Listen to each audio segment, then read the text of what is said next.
Hayley Williams was born in Meriden, Mississippi to Joey and Christy Williams in 1988. After her parents' divorce in 2002, Williams moved to Tennessee with her mother, where she met Josh and Zac Farro, a program for homeschooled students. She would soon begin taking vocal lessons with Brett Manning before joining a funk cover band, The Factory, where she would meet Jeremy Davis and Kimmy Reed. Hayley's time in Nashville as a singer-songwriter drew the attention of Dave Stenberg and Richard Williams, who signed her up for a 2-year production deal with Atlantic Records in 2003. The record label had strong plans to turn her into a pop singer, but Williams resisted, saying she wanted to write and play alternative rock music with a band. Despite resistance, the label decided to go with Hayley's ideas, leading to the formation of Paramore in 2004. The original lineup consisted of Josh Farro on lead guitar, Zac Farro on drums, Jeremy Davis on bass guitar, and Hayley Williams on lead vocals. Jason Binham, after jamming with the friends after school, would eventually join the band on rhythm guitar. Davis did initially have some concerns upon joining the band, noting that Zac was only 14 at the time. Zac and Josh Farro were also apprehensive about having Hayley be the lead singer of the band. However, the two would eventually let her write and sing for the band. During the band's earliest moments, Hayley's parents would drive them to perform at various shows and festivals, as they were all underage apart from Jeremy Davis. Atlantic Records decided it would be better to not release their music as part of a major label, and instead they were set to release their music through Fueled by Ramen. The band was later signed to both record labels after a smaller private performance at a warehouse. They wrote their first song, Conspiracy, soon after, which was played live in the years to follow, and would eventually be a part of their debut album. At the time, Hayley was thinking to herself that after school, they would go home and practice, and there was something they loved to do for fun. She also quotes that, "I don't think any of us really knew that this would turn out to what it's become." Paramore would travel back to Florida, however Jeremy Davis would soon leave the band due to personal reasons. The remaining 4 members would continue with the album, writing all we know about his departure. The album cover itself depicts the grief Hayley was feeling over Jeremy's departure, likening the empty touch to the empty space left behind. John Hembry soon replaced Davis on bass guitar, but was soon himself replaced by Jeremy Davis, who returned after 5 months. All We Know Is Falling was released on July 26, 2005 and reached number 3 on Billboard's Heat Seekers chart. They released Pressure as the album's first single, but the song failed to chart.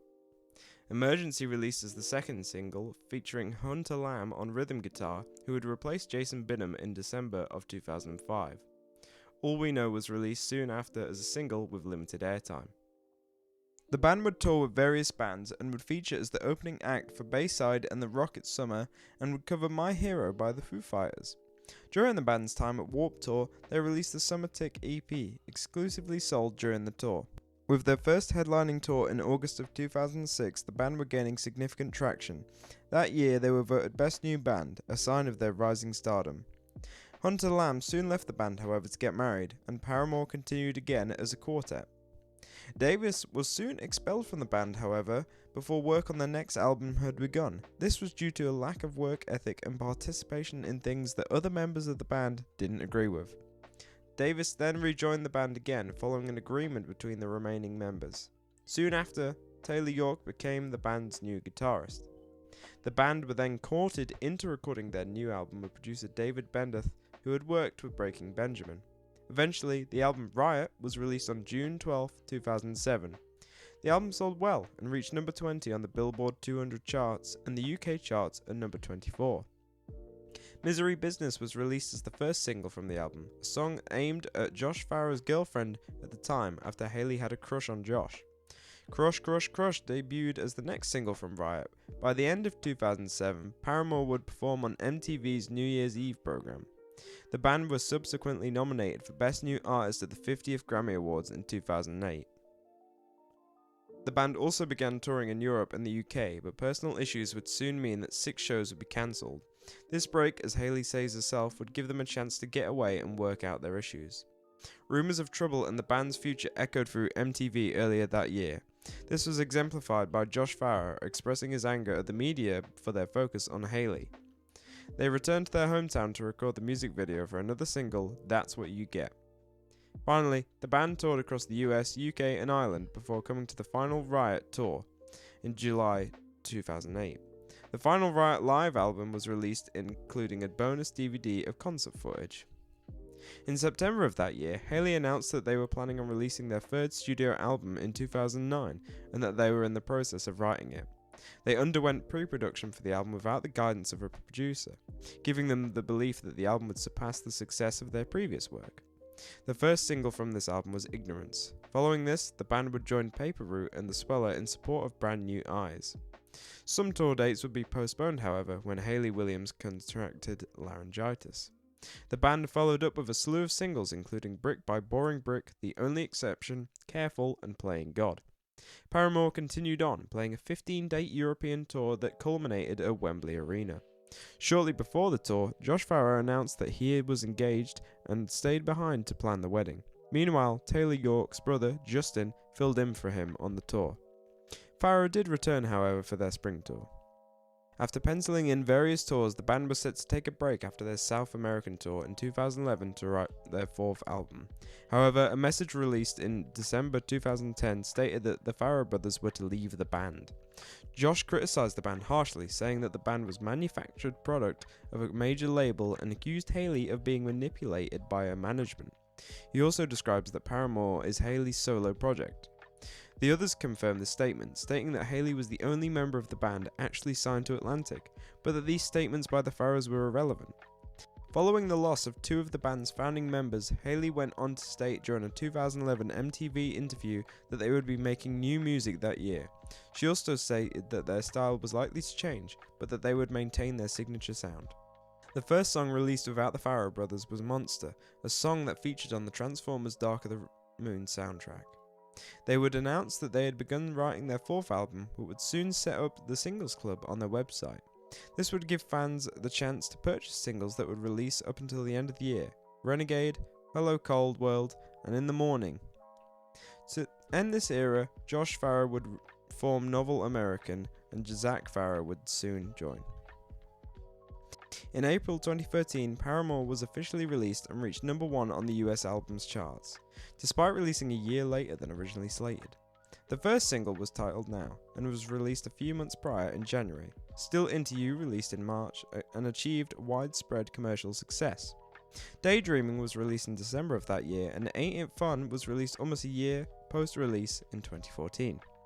Ain't It Fun would go on to become the band's highest charting song in the United States, and the deluxe edition of the album was released in November of 2014, featuring a remake of Hate to See Your Heart Break. In fact, this song was the band's first collab work, as it featured Joy Williams. This era was a triumphant point for the band, seeing widespread critical acclaim alongside a lengthy tour with the band Copeland. However, in 2015, Jeremy Davis would leave the band for a third time. In March 2016, Davis would consequently be involved in a lengthy legal battle with Paramore, claiming to be eligible to the benefits of a business partnership with Hayley as a co-owner of the band. This was soon dismissed, but he would be involved in another legal battle with Hayley and Taylor over a breach of contract. Finally, they would reach a settlement in 2017. It would later be revealed that Hayley was suffering from depression and mental health issues during the time after Davis's departure, and this was something that was only compounded by her own divorce with her ex-husband Chad Gilbert. Hayley would privately leave the band in 2015, leaving Taylor the only member of the band for a short while. Following this tumultuous time, Hayley announced that the band were in the process of writing their fifth album. Speculation would soon run rampant as the band would post photos of the drummer Zac Farro on their social media, leading fans to believe that he would be returning. It was later confirmed that he would be recording drums for the album, but it yet to be confirmed whether he was rejoining the band until February 2nd, 2017. In April of that year, Hard Times was released as the lead single for their album After Laughter. Told You So was the second single, released in May just before the release of the album. Fake Happy was released in November, followed by Rose Colored Boy in February of 2018. Caught in the Middle was the album's fifth single, releasing in June 2018. Misery Business was played for the last time for a really long time after the album released, in September of 2018. This decision was made due to a line from the second verse being perceived as sexist. However, this change was reversed in 2022. Following the extensive touring in support of their fifth album, Hayley expressed that the band wasn't breaking up, but that they would be taking a short break away from touring and writing. Teasers of Hayley's solo album were made through late 2019 and early January 2020, before the lead single Simmer was eventually released on the 22nd of January 2020. Taylor York featured alongside Joseph Howard on the song. Dead Horse released in April of 2020, a song that Hayley describes as referring to a younger version of herself. Leave It Alone and Cinnamon were also released as singles, along with Roses, Lotus, Violet and Iris, Over Yet, My Friend and Why We Ever. All of the singles made up 2 EPs, Petal for Armor 1 and 2. Petals for Armor Self-Serenades was released in December of 2020, containing acoustic versions of Simmer and Why We Ever alongside Find Me Here. A tour was planned to take place alongside the release of the album, however the tour would be cancelled in August due to COVID-19 restrictions, and that there were no immediate plans to reschedule the dates. In May of 2020, it was teased that the band would return to a more guitar-driven sound for their 6th album, inspired by the music of their youth. In 2021, Hayley released her 2nd solo album, Vases Descanos, and is described as an intimate folk album. After various festival appearances, the band announced that they would be touring in October and November of 2022. This Is Why was released as the lead single from the album of the same name. Soon after, the band would change the album cover for their self-titled album, previously featuring Hayley, Taylor and Jeremy, to a picture of Hayley from behind. The News was the next single to be released, following C'est Comme Ça, I probably butchered that. Finally Running Out of Time was released as the album's 4th single before their 6th studio album would release in February 2023. Paramore are currently touring across multiple continents and have seemed to have found a stronger groove than ever. I strongly believe they'll release another album in the future, obviously further refining their sound, but honestly I don't think it can really get much better than this. Let me know down in the comments below what your favourite Paramore song is, and don't forget to like and subscribe. My name has been Will, and thank you very much for watching.